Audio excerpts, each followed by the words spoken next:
Hello everyone, नमस्कार। स्वागत छ हजुरहरूलाई मेरो च्यानल अन्जनाज नेपाली किचनमा। आज चाहिँ मैले हजुरहरूको लागि चिकन तन्दुरीको रेसिपी लिएर आएकी छु। चिकन तन्दुरी चाहिँ घरमै ओभनमा अथवा ओभन बिना कसरी बनाउने त भनेर चाहिँ मैले भिडियो लिएर आएकी छु हजुरहरूको लागि। चिकन तन्दुरी एकदमै सजिलो तरिकाले हामीले तावामा पनि बनाउन सक्छौं र ओभनमा पनि बनाउन सक्छौं। चिकन तन्दुरी बनाउनको लागि चाहिँ मैले कुखुराको फिला लिएको छु। हजुरहरूले पुरै चिकन पनि लिन सक्नुहुन्छ। मैले यसरी कट गरे फिलामा अनि त्यसपछि फर्स्टमा दही राखे 2 चम्चा, त्यसपछि धुलो खुर्सानी राखे 1 चम्चा अनि त्यसपछि मसला राखे 1 चम्चा।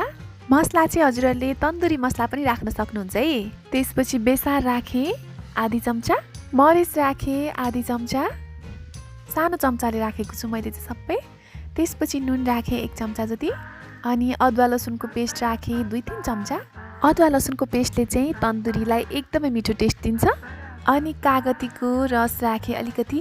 त्यसपछि यसलाई अब मजासँगले मोल्ने, एकदमै राम्रोसँगले सबैतिर चिकनमा मसलाहरू पर्ने गरेर भित्रभित्र एकदम मजासँगले मोल्न पर्छ। हजुरहरूले यसमा थोरै फुड कलर पनि मिसाउन सक्नुहुन्छ कलरको लागि चाहिँ, किनभने यतिकै पनि राम्रो देखिन्छ रातो धुलो खुर्सानी हाल्नुभयो भने। अब मैले यसलाई राम्रोसँग मजासँगले मसलाहरू सबैतिर भित्रभित्र पर्ने गरेर मोल्दैछु। यसरी मजासँगले सबैतिर मसला पर्ने गरेर मोलिसकेपछि अब मैले यो चिकनलाई चाहिँ 2-3 घण्टाको लागि फ्रिजमा छोपेर राख्दैछु। किन भन्दा जति टाइम हामीले म्यारिनेट गरेर राख्यो एकदमै राम्रो बन्छ तन्दुरी। मासु बनाउँदाखेरि चाहिँ हजुरहरूले जति टाइम म्यारिनेट गर्नुभयो त्यति नै राम्रोसँग पाक्छ मासु र एकदमै मिठो हुन्छ, भित्र मसलाहरू पस्छ। त्यो भएको भएर मैले चाहिँ 3 घण्टा म्यारिनेट गरेर निकालेँ। फर्स्टमा चाहिँ मैले ओभनमै हाल्दैछु। मैले यो स्ट्यान्डमा यसरी चिकनलाई म्यारिनेट गरेर निकालिसकेपछि यसरी राखेँ तल प्लेट राखेर। किन भन्दा त्यो पाक्दाखेरि चाहिँ हजुरहरूको सबै मसलाहरू तल झर्छ, फोहोर हुन्छ। यसरी प्लेट राख्नुभयो भने चाहिँ प्लेटमै झर्छ। अब ओभनलाई प्रिहिट गर्दैछु मैले 230 डिग्रीमा मैले ओभनलाई प्रिहिट गर्दैछु। प्रिहिट भइसकेपछि अब मैले यो स्ट्यान्डलाई ओभनमा राख्दैछु।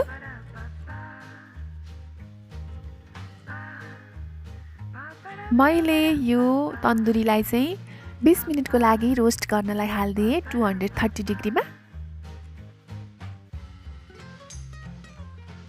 अब मैले प्यानमा पनि यता चिकन तन्दुरी बनाउन तयार गर्दैछु। प्यानमा मैले थोरै तेल राखेँ। तेल राखिसकेपछि अब मैले यसमा चिकनलाई राखेँ। फर्स्टमा हजुरहरूले चिकनलाई हालिसकेपछि चाहिँ आगो अलिकति ठुलो बनाउनु होला, एकैछिन 1-2 मिनेटको लागि।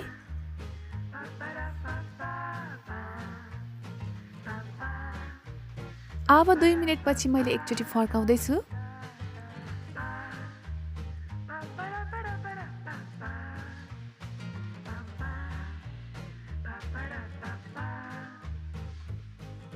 दुई मिनेटपछि अब फेरि मैले यो चिकनलाई एकचोटि फर्काउँदैछु। अहिलेसम्म चाहिँ मैले अलिकति ठुलो ग्यास बनाएको थिएँ, अब मैले सानो ग्यास बनाउँदै पकाउँछु यसलाई।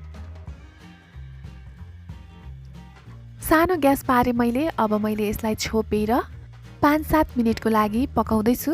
5-7 मिनेट भयो, अब मैले फेरि यसलाई एकचोटि फर्काउँदैछु। फर्काएर फेरि मैले अब यसलाई छोपेर 5-7 मिनेटको लागि पकाउँदैछु सानो ग्यासमा।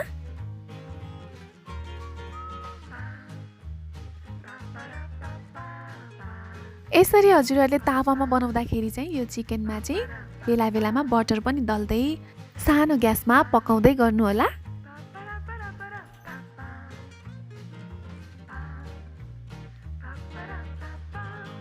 अब मैले यता ओभनको तन्दुरीलाई हेर्दैछु। 20 मिनेट भयो। 20 मिनेटपछि मैले एकचोटि फर्काएँ। यसरी तन्दुरीलाई फर्काइसकेपछि फेरि मैले 230 डिग्रीमा 20 मिनेटलाई रोस्ट गर्न हालेँ।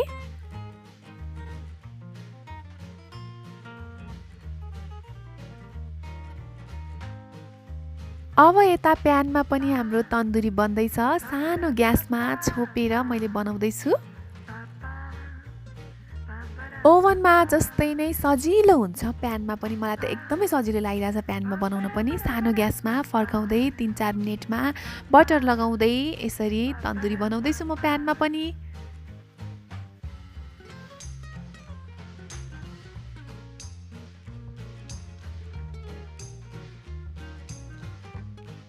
अब प्यानमा चाहिँ लगभग हाम्रो चिकन तन्दुरी चाहिँ रेडी भयो। हेर्नुहोस् त कस्तो बनेको छ, प्यानमा पनि एकदमै राम्रो बन्छ चिकन तन्दुरी।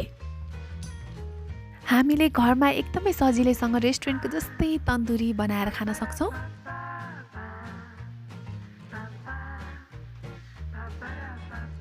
अब यता ओभनको पनि मैले एकचोटि चिकनलाई फर्काएँ 20 मिनेटपछि। फर्काइसकेपछि अब मैले यसलाई ग्रिलमा हाल्दैछु। अब यता ओभनमा चाहिँ 20-20 मिनेट 40 मिनेट गरेर मैले रोस्ट गरेँ। अब मैले ग्रिलमा राख्दैछु 10 मिनेटको लागि। 10 मिनेटपछि चाहिँ हजुरहरूले हेरेर अझै 5 मिनेट पनि थप्न सक्नुहुन्छ। हजुरहरूले आफ्नो ओभन अनुसार गर्नुहोला। त्यो चाहिँ मैले चाहिँ फर्स्टमा 10 मिनेटलाई राखेँ। अब हेर्छु अनि बल्ल फेरि थप्न पऱ्यो भने चाहिँ टाइम थप्छु। ओभनमा मैले ग्रिलमा राखिसकेपछि 1-2 पटक मैले यसरी बटर लगाएँ चिकनमा। 10 मिनेटपछि फेरि मैले 5 मिनेटको लागि चाहिँ ग्रिल थपेँ, किन भन्दा अझै अलिकति राम्रोसँग ग्रिल होस् भनेर। 15 मिनेट ग्रिल गरेपछि अब हाम्रो चिकन तन्दुरी रेडी भयो ओभनको चाहिँ। अब मैले यता प्यानको तन्दुरीलाई चाहिँ एकैछिन ग्यासमा यसरी पोल्दैछु एकैछिनको लागि। हजुरहरूसँग कोइला छ भने चाहिँ कोइलाको धुवामा पनि भाँडामा छोपेर राखेर नि बनाउन सक्नुहुन्छ। मसँग चाहिँ कोइला नभएको भएर मैले यसरी एकैछिन आगोमा हल्का चिकनलाई पोले। हुन त हजुरहरूले नपोल्दा अथवा कोइलाले नगर्दा पनि यो तन्दुरी एकदमै मिठो बनेको छ। तर मैले चाहिँ हल्का एकैछिनको लागि यसरी ग्यासमा स्ट्यान्ड राखेर चिकनलाई चाहिँ हल्का पोलेँ। यसरी चिकनलाई आगोमा पोल्दा अथवा कोइलाको धुवामा राख्दाखेरि चाहिँ स्मोकी फ्लेभर आउँछ र तन्दुरीको टेस्ट अझै मिठो हुन्छ। अब चाहिँ हाम्रो दुईटै तन्दुरी तयार भयो, ओभनको र प्यानमा बनाएको। यसरी दुवै तरिकाले हजुरहरूले घरमा सजिलैसँग चिकन तन्दुरी बनाएर खान सक्नुहुन्छ। रेस्टुरेन्टमा खाएको जस्तै एकदमै मिठो बनेको छ चिकन तन्दुरी। हजुरहरू पनि ट्राई गर्न सक्नुहुन्छ है यसरी नै।